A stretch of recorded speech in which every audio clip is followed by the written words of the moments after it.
Tava fazendo uma expedição. Então, por onde você tava? Eu tô cada mês em um canto, né? Pelo menos uma vez por mês eu viajo, né? Então eu tive no deserto do Atacama agora. Logo depois eu tive em Alagoas, né? O deserto do Atacama já é uma viagem anual. Todo ano eu vou pra lá porque lá aparecem muitos seres de luz, orbes, né? Que são esferas luminosas. E também seres de luz no meio do deserto. E esse foi o primeiro ano que a gente não teve um contato próximo. Quando eu falo contato próximo, são contatos ali de 10, 20, 30 metros, às vezes mais perto, com esses fenômenos luminosos, né? Que são inteligentes, respondem ali a pensamento, respondem ali a intenções. Quando você tenta filmar, são meio evasivos. E estão presentes sempre nesses locais aí isolados, né? Então, tive lá em 2024 na Amazônia, lá no Acre. Depois a gente vai voltar a falar um pouquinho sobre isso. Agora no Atacama é sempre local isolado, né? Se você ficar no sofá tentando achar ali, aqui em São Paulo, no Rio de Janeiro, no céu, você não vai ver nada. Você vai ver os Starlink do Elon Musk, né? Então, sempre tem que viajar para esses locais isolados. E, infelizmente, dessa vez no Atacama eu tinha levado... Aí pra você ver, né? Todos os anos os fenômenos se manifestaram perto. Quanto menos equipamento eu tinha, mais perto eles vinham, mais perto eles se manifestavam e mais forte eles se manifestavam. E dessa vez eu levei tudo que você podia imaginar. Eu tinha câmera térmica, eu tinha visão noturna, eu tinha várias câmeras profissionais, eu tinha todos os sensores. E dessa vez o fenômeno não chegou perto. Dessa vez você não trouxe, né? Mas a vez que você trouxe lá... A última vez eu trouxe o equipamento. Que eu experimentei os equipamentos do Rony, negócio assim, sensacional. E aí você levou tudo dessa vez? Tudo, levei uma mala, aquelas malas de 23 quilos, toda repleta de equipamentos. E parece que o fenômeno respondeu não aparecendo daquela forma que ele costumava, né? Porque se aparecesse eu ia conseguir pegar ele de uma forma que nunca foi capturada antes. Então parece que o fenômeno escolhe realmente aparecer distante para você conseguir... Se o pessoal aparece um pouquinho mais distante à noite, o pessoal puxa um celular, por exemplo, você já fica toda ruidosa a imagem, você não consegue capturar nada, porque o celular é uma porcaria para filmar à noite. A principal dúvida do pessoal é essa. Como meu celular filma um OVNI, por que sempre fica lá a imagem da TechPix, né, que o pessoal brinca, né? Aquela imagem toda ruidosa, parece que foi filmada com uma batata, né, que o pessoal gosta de falar. Porque o celular é um sensor muito pequeno, não foi feito para filmar à noite. Quando você filma a luz distante, vai vir só ruído. O que você vai ter ali é ruído. Então, você só vai conseguir filmar um OVNI de um celular se ele estiver ali a 5, 10 metros de você. Aí você consegue filmar. Caso contrário, vai ficar uma coisa ruidosa e o pessoal vai desacreditar. Então, o fenômeno sabe disso, com certeza, porque sabe que todo mundo tem celular hoje em dia e não chega perto como chegava. Teve outros casos mais antigos, né, que ele chegava próximo. E essa questão do Atacama é muito simbólica, porque é o que eu falei. Quanto mais equipamento você leva, menos o fenômeno se aproxima. Teve fenômenos? Teve. Lá tem flash no céu, o céu limpo de estrelas, não tem uma nuvem e o céu pisca de flash lá. Você viu aquela menina que viu o cometa? Sim. Uma menina que ela tava gravando, né? Portugal, né? Isso, ela tava gravando um vídeo assim, com a câmera de baixo pra cima. Meu, passou um cometa que iluminou todo o céu. Cara, aquilo ali foi sensacional. E tava no enquadramento da câmera, né? Exatamente, e um negócio totalmente atípico, porque aí foram atrás das informações, aquilo ali não tava nem registrado, tipo, esse tipo de cometa passar ali. E ela não tava nem manuseando a câmera tava parada, e ela filmando, fazendo uma selfie, e a coisa passou no enquadramento onde ela tava totalmente improvável, né? E é daqueles cometas assim que são raros, né? Aquele que passa realmente baixo, né? E se o cometa vem muito incisivo, ele se destrói se você não vê nada. Então, ele tem que passar raspando literalmente ali na atmosfera. Baixinho. E baixo pra você conseguir observar daquela forma e iluminar, né? Do jeito que foi, né? Então, assim, e o fenômeno parece que reconhece essa questão de... Se quisesse aparecer, já tinha aparecido aqui em São Paulo, por exemplo, pousado ali, aqui na Paulista. E não é assim que ele age. Então, é um fenômeno furtivo e de fato, lá no Acre ele brincou com meus equipamentos. Né? Se você lembrar aqui, quando eu estive aqui, eu comentei que jogava o drone e ele acabava com a imagem, não tinha imagem. Às vezes eu tentava, quando eu puxava a câmera pra filmar, ele se distanciava, pra eu não conseguir filmar tão de perto, pra não pegar tantos detalhes. Então o pessoal reclama muito isso e o pessoal tem que saber que o fenômeno é de fato inteligente, é de fato furtivo. E ele quer se mostrar, mas de forma bem distante, pra deixar dúvida. Ele quer sempre deixar dúvida. É assim que o fenômeno age. E aí no deserto do Atacama, você ficou quantos dias lá? Fiquei 5 dias. A gente filma fenômeno, só que de longe, não foi de perto. E os fenômenos principais lá que sempre aparecem, além desses que parecem próximos, são o céu piscando, como eu falei, como se fossem relâmpagos, mas o céu tá limpo. Porque eu desconheço qualquer fenômeno atmosférico que faça isso. E como se fossem lanternas pro céu. É uma coisa que sai do chão e ela fica apontando para um lado para o outro. Se eu conseguir, acho que filmar, eu devo passar nas redes aí em breve. E como se fossem lanternas com disparadas do chão no meio do deserto. Uhum. E elas apontam pro céu e ficam dançando de um lado pro outro como se quisessem se mostrar ali. Isso foi o mais forte que a gente viu lá. E aí eu tive agora no deserto do Atacama e agora, recentemente, semana retrasada, eu tive em Alagoas, porque estão acontecendo lá as mutilações inexplicáveis de animais. São animais, já varreu ali 4 municípios de Alagoas, já tinha ido no Maranhão, teve um pouquinho em Sergipe, mas agora Alagoas, que é o foco, já são 4 municípios com 8 localidades em que animais são encontrados com furos, geralmente no pescoço e às vezes na axila do animal, e por ali é retirado todo o sangue desse animal, e às vezes cortes cirúrgicos são feitos como se fossem corte de bisturi, aquele corte que já corta cicatrizando. Isso está acontecendo lá em Alagoas, e a Secretaria de Agricultura, junto com a Secretaria de Cidadania, estão investigando, e os moradores estão desesperados, porque não são grandes fazendas nem sítios, são pequenos povoados, que o cara faz um cercado, coloca ali 10, 20 animais, e coloca todas as economias ali, e vem esse bicho e mata de uma vez 10, 20 animais. Isso acontecendo já em 8 localidades diferentes. E o pessoal está desesperado com isso e o governo pesquisando, né? Então eu estive lá, infelizmente não consegui pegar no dia, e se você não chega no dia, você não consegue pegar esse animal pra analisar. Porque eles queimam o animal ou colocam pros bichos comerem na mesma hora. Não ficam com aquele animal ali dando sopa. Mas você acha que as pessoas também não têm medo de deixar? Tem medo também, né? Elas não sabem o que aconteceu com o animal, não comem esse animal de jeito nenhum, não sabem o que aconteceu com eles e por isso que rapidamente eles querem se desfazer. Exatamente, bota fogo pra... mandar embora, eles acham que é o demônio. Literalmente lá, o pessoal religioso acha que é o demônio que tá fazendo isso. E estão muito aterrorizados com isso tudo. Infelizmente, eu cheguei um dia depois, nos povoados, eu cheguei um dia depois que tinha acontecido. Eu cheguei um dia antes lá, eu tinha pego. E o animal já tinha sido descartado. Então eu tinha levado todo o material pra análise, aquele swab lá que você usou pro Covid, lá para tirar a amostra, eu tinha levado pra poder tirar a amostra dos animais, pra levar pra análise, e não consegui por conta que é o descarte. Se você não estiver ali na hora, você não consegue. Mas então você tá falando lá no Nordeste, em Alagoas, Sergipe e uma parte do Maranhão ali. Tá acontecendo ali então mortes inexplicáveis de animais. Uns falam chupacabra, outros falam lobisomem, outros falam que são demônios, segundo se forem mais religiosos. E o fato é que tem uma criatura que ela dá grandes saltos. A gente não sabe, né? Pode ser mais até, né? Pode ser várias ali. Mas tem pelo menos uma criatura que dá grandes saltos. Às vezes ele pula de 1,5 metro, 2 metros. O animal no cercado fechado, ele pula. E às vezes arranca dali por cima um animal de 40, 50 quilos. Nunca que um cachorro... uma onça pode até fazer. Agora a onça ia deixar destroço ali, ia quebrar o cercado. Então se o animal tá preso no cercado e, sei lá, ele amanhece todo desfigurado, como você falou, de uma forma inexplicável, fora do cercado, sozinho e sem nenhum sinal de arrombamento, foi por cima que foi tirado. São furos, como eu falei, não fazem um barulho, os animais não têm um sinal de luta. É como se os animais fossem hipnotizados. E não faz uma bagunça no local. Não tem pelo de animal. Como se ele mordesse e tirasse pelo ou tirasse pedaço. Não tem nada em volta que você fale que foi um cachorro ou uma onça ali. E o mais estranho de tudo é isso. O silêncio total e os animais serem retirados por cima desses cercados, que às vezes são cercados de 1,5 metro. Não tem uma madeira quebrada, um arame ali fora do lugar, tá tudo direitinho. Então você entrevistou os populares, pelo menos, ali. Sim, você conseguiu colher esses relatos. Sim, tem um vídeo aí, Alagoas, que você puder botar aí, tem um vídeo na pasta ali, Alagoas.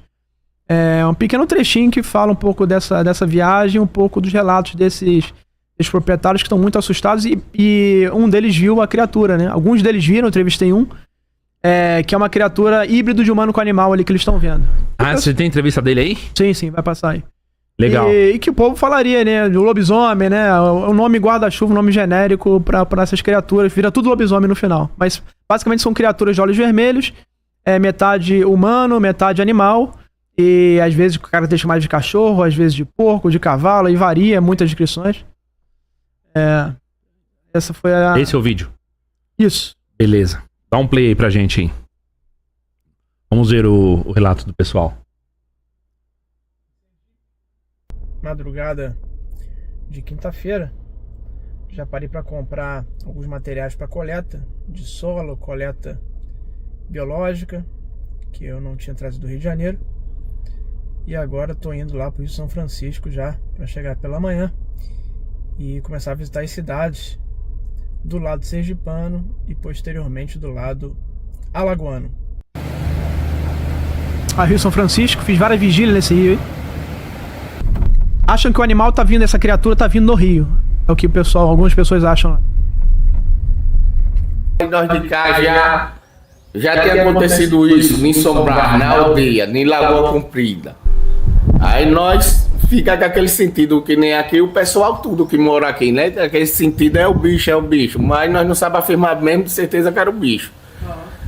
Aí aquela briga de cachorro, quando nós olhou de cá do escuro, nós viu aquele outro cachorro maior no meio correndo, dando nos outros cachorros e passou na carreira. E qual o tamanho mais ou menos que criaram? Era maior ou menor que uma pessoa? Rapaz, era quase do tamanho de uma pessoa. A parte de baixo fina e em cima mais larga. Tava de 4? Era de 4, que nem um cachorro mesmo no meio. Você acha que ele tava batendo nos cachorros? Tava porque era tipo uma briga, os outros cachorros gritavam e se afastavam. Chorando, era. Com quem recebia aquela pancada e dava aquele grito. E a cara dele, como é que mais ou menos você conseguiu ver?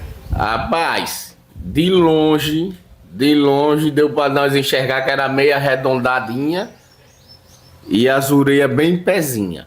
Tudo é cara preta ou cara mais? Todo preto, os olhos vermelhos, que dava pra ver no escuro os olhos vermelhos.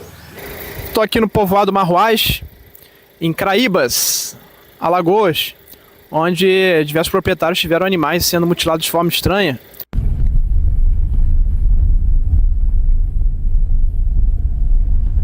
A luz tudo apagada, peguei uma lanterna, tem lá a lanterna, aí quando eu chego na porta, que abre a porta, que acenda a luz, que já carei o terreiro com a lanterna, aí eu já me deparei, já vi a criação morta. Rastro nenhum tinha. E outra, que nem onde pegou a criação no chiqueiro, levou pro outro lado, que nem levou... Já tava presa? Estavam presa. Tudo fechadinho. Não foi coisa normal não, que coisa não é coisa da terra não, é coisa do outro mundo, que é a preservar daquela. Olha só. Então é o desespero dos proprietários. Alguns animais desse proprietário branco, eles tinham o rabo cortado igual uma faca afiada. Ele cortou metade do rabo e acabou. Um já estava morto. Engraçado que quando ele vê os cachorros latindo, mas estavam presos. E aí quando ele vai lá, ele acende a luz, é como se ele tivesse acendido a luz e o troço desaparecesse. Ele não viu nada, não viu barulho, não viu nada. Quando ele acende a luz, já tem um animal morto. O outro tá com um furo aqui no pescoço, ainda jorrando sangue. E o outro tá com o rabo cortado ao meio. Ele falou, se ele não chega lá a tempo, tinham sido todos os animais mortos. E furos perfeitos. Perfeitos no pescoço. Geralmente são animais pequenos, são ovelhas, cabras e porcos, né? E o padrão é esse furo estranho aí, como se fosse um furo cirúrgico feito aí nesses animais. Então tá um negócio assustador lá em Alagoas, o pessoal tá com medo. No meio disso tudo tem cachorro também. Só que e é bom que tenha, porque a gente vê exatamente como é o padrão de um cachorro de uma onça. Deixa estraçalhado, morde o pescoço, né? Geralmente ele mata por asfixia. O cachorro, a onça pega aqui e mata por asfixia. E às vezes mata por matar mesmo, por instinto. Não pra comer. Mas você vê claramente que tá deslacerado por conta dos dentes. Você vê que tá tudo ensanguentado, o pescoço inteiro. Nesses casos não. São furos que são feitos que ficam uma gotinha de sangue ali residual desse animal. E tem uma explicação por que isso pode estar acontecendo agora? Eu tenho as teorias, né? Já aconteceu muito na década de 90. Porque tá acontecendo agora, nesse local específico.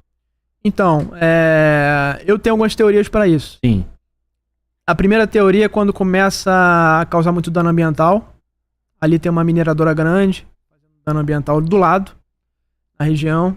Essa é a primeira hipótese. A segunda hipótese pode ser a negatividade da população ali, muitos crimes acontecendo, crimes perturbadores, às vezes que envolvem criança ou coisas mais perturbadoras desse tipo, que a gente sabe que acontece ali não exatamente ali nesses povoados, mas em volta, ali naquela região. E essa negatividade da população, crimes acontecendo, coisas negativas acontecendo. Eu acredito que isso seja uma coisa que atrai esse tipo de fenômeno acontecer. O pessoal fala às vezes, riquezas minerais, mas riqueza mineral tem no Brasil inteiro. Está acontecendo especificamente lá. Então eu acredito muito essa hipótese mais forte ainda. Dano ambiental junto com... Nunca é uma coisa só, né? Acho que é um conjunto de fatores, mas o dano ambiental junto com a negatividade da população, esses crimes, essas barbaridades, às vezes rituais, que envolvem sacrifícios, também que é feito, também eu sei que é feito nessa região também. Então, às vezes tem abatedouros ilegais que matam os animais de forma cruel. É uma coisa cultural ali, e acontece. Então é como se fosse um sacrifício ritual. É pra vender, né? Pra comer, pra alimentação. Mas o abate é feito de forma cruel. Então esse contexto todo pra mim é o que pode estar atraindo esse tipo de fenômeno nessa localidade específica.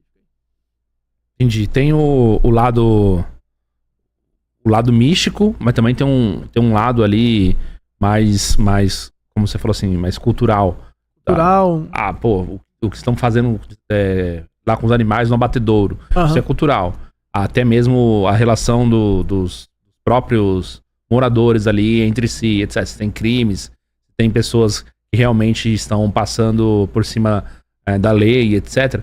Mas também tem esse lado oculto ali, de repente. Sim. Dos sacrifícios, como você falou. Eu acho que é um conjunto, porque tem locais com sacrifício, tem locais com mineração, tem locais com abatedouro ilegal, mas eu acho que pode ser uma intensidade maior naquele momento de tudo isso em conjunto, criando...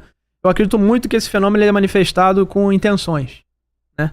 Assim como a parte religiosa, de orações, etc., se manifesta com intenções, o fenômeno também se manifesta com intenções. Então, essas intenções negativas, para mim, atraem intenções de ganância, intenções de sofrimento, intenções de maltratar um animal, todas essas intenções de fazer mal a alguém com ritual, essas intenções negativas, criam um ambiente para esses seres negativos, essa parte negativa aparecer, na minha opinião. Entendi. Vamos pensar no contexto 0 a 100%. O quanto isso realmente pode ser algo ligado à ufologia? Então, quando a gente fala ufologia, em geral a gente pensa em extraterrestre. Basicamente, o pensamento principal da ufologia é esse. Inclusive, uma das críticas minhas à ufologia é que a ufologia acabou virando uma grande religião do ET. Né? Porque acaba que quando... Não estou falando todos os ufólogos não, mas grande parte vão investigar um cenário desse e eles acabam ignorando algumas informações que são mais estranhas. Fulano de tal que se transforma. Às vezes o morador fala isso. Quem tá se transformando é fulano de tal, que tá atacando os animais aí. O cara nem vai investigar porque ele acha tão maluco que não cabe na caixinha estratégica que ele nem vai investigar. E às vezes pode ser, a gente não pode descartar. É um fenômeno tão estranho que a gente não pode descartar nenhuma hipótese. Entendeu? Então, quando a gente fala ufologia, a gente fica muito nessa caixinha estratégica. Por isso que eu gosto de falar de fenômenos anômalos. Porque eu coleto todos os dados, tudo que o pessoal tá falando, tudo que tá acontecendo. Se tiver poltergeist, bota na caixa também. Se tiver assombração, bota na caixa. Vulto, bota na caixa. E depois a gente pega tudo isso, esse contexto todo, junto com os depoimentos e tenta formar ali uma figura do que tá acontecendo. Deixa eu reformular para ficar mais específico. Você falou muito assim, as pessoas normalmente narram e aí a história chega no lobisomem. Sim. Então, o lobisomem pode ser também um fenômeno, como você falou assim, anômalo, nesse sentido? Sim. Ligado à ufologia? Qualquer coisa que foge à normalidade seria um fenômeno anômalo. Né? Porque qualquer coisa que desafia a realidade nossa, o status quo da nossa realidade e a física que a gente conhece, né? Ela seria um fenômeno anômalo. Qualquer coisa estranha, digamos assim. Então, essas criaturas entram aí. O problema do lobisomem. O lobisomem virou um clichê. Então, assim, tudo que aparece de estranho, de ser estranho, é lobisomem. Às vezes o bicho tem uma característica totalmente diferente. Mas virou lobisomem porque você botou na caixa. Que nem o pessoal bota na caixa do ET. Aí o pessoal que é do folclore vai botar na caixa do lobisomem, o pessoal que é religioso vai botar na caixa do demônio. E sendo que pode ser uma outra coisa. Só que você já rotulou antes de ter o dado. Entendeu? Então, para pesquisar esse assunto, você tem que coletar as informações, não rotular, não colocar nenhuma crença. E depois você vê o que pode ser. Lá no final. O problema é você chegar no começo e já falar assim, como eu acredito no lobisomem, eu acho que é. Ou acredito em demônio, eu acho que é. Pode não ser nada disso. Então a gente tem que coletar o dado e depois ver o que acontece. Entendi. De acordo com a descrição, parece um lobisomem. Sim. O cara fala justamente de um bicho de 2 metros de altura, só que ele de 4, Sim. Né? Com a parte de baixo mais fina e mais grosso em cima. Se assemelha muito a um cachorro gigante, né? Nesse sentido. Uma coisa que você vê dele falando essa característica ok, mas ele não viu a face. Viu o olho vermelho, mas não viu a face. Não viu um focinho. Então podia ser uma coisa com cara de gente, corpo de bicho e olho vermelho, por exemplo. Uma coisa até mais estranha do que um lobisomem. O olho vermelho é sempre uma constante. É constante, é um padrão, né? E geralmente quando você chega perto desse ser, ele tem um cheiro de carniça, um cheiro de podre, um cheiro de enxofre, ele varia um cheiro. Mas, geralmente é um cheiro que irrita, às vezes um cheiro ruim, às vezes um cheiro que irrita. E ele deixa, geralmente, isso por um tempo. Eu perguntei pra ele, você foi atrás dele? Ele, não, ele não foi atrás de mim. Eu não fui atrás dele. Ele não foi atrás de mim? Ainda bem, né, pô? Porque se um bicho desse tamanho ir atrás de você... E tem casos de ferimento, né? Tem caso de... Na época de Varginha, teve em Passos e outras cidades, casos de seres desses que feriram pessoas. E o boletim de ocorrência foi feito, o ferimento estava no peito da pessoa. E tem casos de ferimentos, né? Geralmente arranhões profundos, né? Mas morte, assim, é muito difícil.